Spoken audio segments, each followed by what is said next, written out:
mairie a pour vocation la sécurisation de l'espace public. Dans cette perspective-là, elle a pour vocation d'installer 150 caméras en l'espace de 2 ans.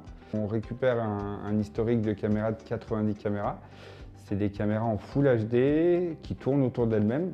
Elle effectue un cycle par rapport à des points d'intérêt, donc ça peut être des écoles, ça peut être du transport public, ça peut être du commerce.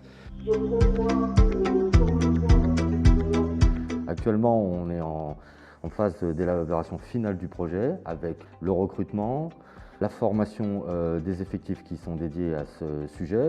Et comme vous pouvez remarquer, on a 7 pôles de travail pour pouvoir dédier cette maintenance à un seul pôle tout en gardant notre capacité opérationnelle. C'est pour ça que nous on oriente systématiquement les postes de travail sur une activité et sur un secteur géographique. Après, vous avez systématiquement un briefing avec des ordres spéciaux qui descendent soit de la direction, soit les remontées d'activité que nous donnent les chefs de poste. Munis de ces informations, on les diffuse et on fait le scan de toute la ville. Poste 2, poste 3, la même consigne, un accent particulier sur des sauvettes sur Péry et Caquet.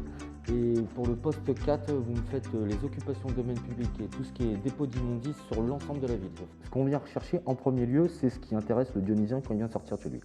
C'est-à-dire la circulation, la propreté, la sécurité.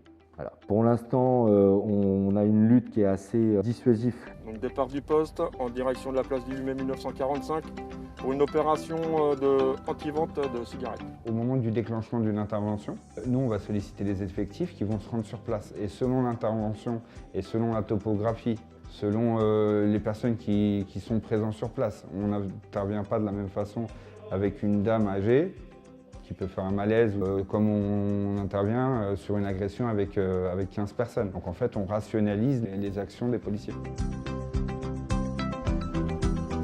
On essaye en temps réel d'influencer la prise de décision, de marquer notre présence en faisant fuir les personnes. Si ce premier maillage n'est pas possible avec nos gardes de la voie publique, nous faisons appel soit à la police municipale, soit à la police nationale pour avoir la finalisation qu'on souhaite avoir.